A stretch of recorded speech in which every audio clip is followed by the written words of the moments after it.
Hello friends, कैसे हैं आप सब। आज मैं आपको दो कहानियाँ सुनाऊंगी कि नारद जी ने भगवान विष्णु को वानर कैसे बनाया। नारद जी को भगवान विष्णु का परम भक्त तो माना जाता है। नारद जी समस्त ब्रह्मांड में कहीं भी भ्रमण कर ले और किसी भी अवस्था में हो, परंतु नारायण नाम का जाप नहीं बोलते। लेकिन आज हम आपको एक ऐसी कथा के बारे में बताने जा रहे हैं जिसके अनुसार भगवान शिव को एक समय पर अपने प्रिय भक्त देव ऋषि नारद के श्राप का भागी बनना पड़ा था। तो subscribe my channel twinkle health रुद्राजा। एक बार भगवान विष्णु अपने वैकुंठ धाम में चित्रकला में व्यस्त थे। जब देव ऋषि नारद वहां पहुंचे तो उन्होंने देखा कि देवादि देव महादेव ब्रह्मदेव आदि समेत सभी देवतागण भगवान विष्णु के दर्शनों के लिए आतुर हो रहे हैं, लेकिन श्री हरि तो चित्रकला में व्यस्त हैं। तो नारद जी सोच में पड़ के कि भगवान विष्णु कर क्या रहे हैं। ऋषि नारद को इस तरह सभी देवताओं का प्रतीक्षा में खड़े रहना अच्छा नहीं लगा। जिसके बाद वो माता लक्ष्मी के पास पहुंचे और उनसे पूछने लगे कि प्रभु किसके चित्रण में व्यस्त हैं, यानी कि वो किसका चित्र बना रहे हैं, किसकी पेंटिंग बना रहे हैं, आपके शब्दों में कहें तो जब वो इस तरह से सवाल लक्ष्मी जी से पूछ रही थी तो लक्ष्मी जी बड़े ही मंद मंद मुस्कुराते हुए बोली, कहा कि श्री हरि अपने सबसे प्रिय भक्त की तस्वीर बना रहे हैं। यह सुन नारद जी को मन ही मन यह उम्मीद जागने लगी कि भगवान विष्णु के प्रिय भक्त तो वही हैं, ऐसे में अवश्य भगवान विष्णु उन्हीं का चित्र बना रहे होंगे। तो उनको बड़ी ही प्रसन्नता हो रही थी कि भला विष्णु जी का प्रिय भक्त मेरे अलावा और कौन हो सकता है। मैं ही उनका सबसे पहला और अत्यंत प्रिय भक्त हूँ। नारद जी भगवान विष्णु के समीप पहुँचे और उनके द्वारा बनने जाने वाले चित्र को देखने का प्रयास करने लगे।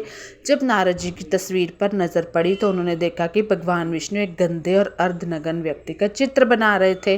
नारद जी को यह देख गुस्सा आया कि भगवान विष्णु सभी देवताओं को छोड़ एक गंदे व्यक्ति का चित्र बना रहे हैं और वह उल्टे पैर पृथ्वी लोक जाने के लिए निकल गए।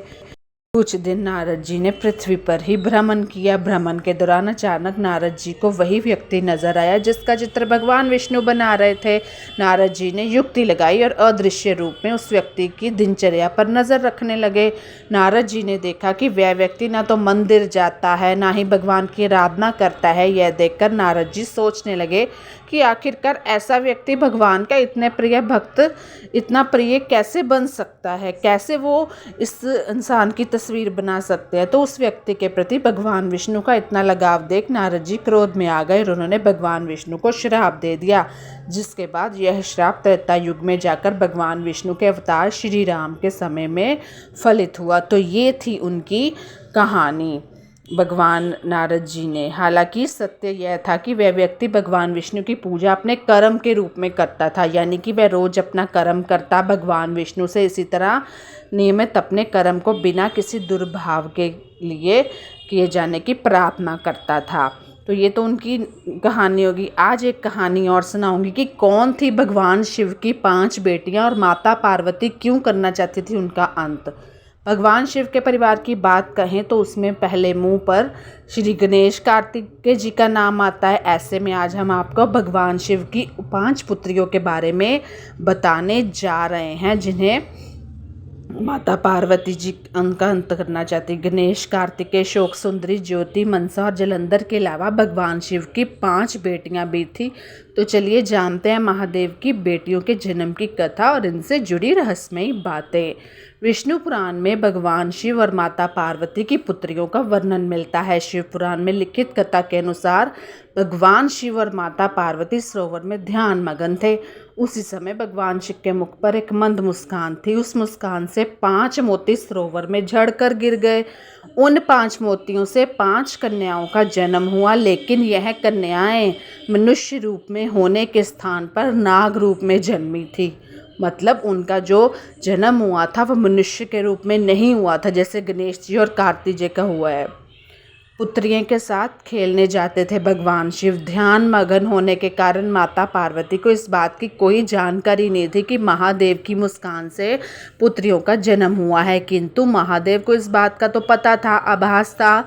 महादेव अपनी अन्य संतानों की तरह ही अपनी पुत्रियों से प्रेम करते थे और इन 5 नाग पुत्रियों के साथ नियमित रूप से भोर काल के ब्रह्म मुहूर्त में खेलने भी जाया करते थे। आखिरकार उनकी ही पुत्रियां थी ना वो। माता पार्वती को जब पता चला सत्य, एक दिन माता पार्वती को आश्चर्य हो कि भगवान शिव इतनी भोर में कहाँ जाते हैं। माता पार्वती सत्य का पता लगाने के लिए भगवान शिव के पीछे पीछे चल दी। जब माता पार्वती सरोवर के पास पहुंची तब उन्होंने भगवान शिव को उन 5 कन्याओं पर पिता की भांति अपार प्रेम लुटाते हुए देखा, लेकिन पत्नी प्रेम से पूर्ण होने के कारण माता पार्वती के मन में भय उत्पन्न हो गया कि कहीं ये नाग कन्याएं महादेव को आहत ना कर दे, कोई नुकसान ना पहुंचा दे। तो इस वजह से माता पार्वती ने इन कन्याओं का अंत करने का निर्णय लिया, फैसला ले लिया। भगवान शिव माता पार्वती की मंशा भाप गए थे और उन्होंने माता पार्वती को रोक दिया। माता पार्वती के भगवान शिव से पूछने पर उन्हें उन नाग कन्याओं की माता होने का सत्य ज्ञात हुआ। बाद में पता चला भगवान शिव की बेटियों के नाम थे जया, विषहर, शामिल, भारी, देव और दौतली है। शिव पुराण में इस बात का उल्लेख है कि भगवान शिव ने अपनी पुत्रियों को विशेष वरदान दिया है और वो वरदान कौन सा है वो आज आगे मैं आपको बताती हूँ। वो वरदान था कि उस वरदान अनुसार जो भी व्यक्ति महादेव की पूजा के साथ साथ तो नाग कन्या को भी पूजा करेगा तो उसके परिवार को कभी भी स्पर्धश का भय नहीं रहेगा। इसके साथ ही नाग देवियों की कृपा से कभी भी धन धान्य में कभी कमी नहीं होगी। तो ये थी भगवान शिव की 5 पुत्रियों के जन्म की कथा। Bye bye, take care. मुझे कमेंट करके बताइए आपको ये कहानियाँ कैसे लगी। तो गुड नाइट।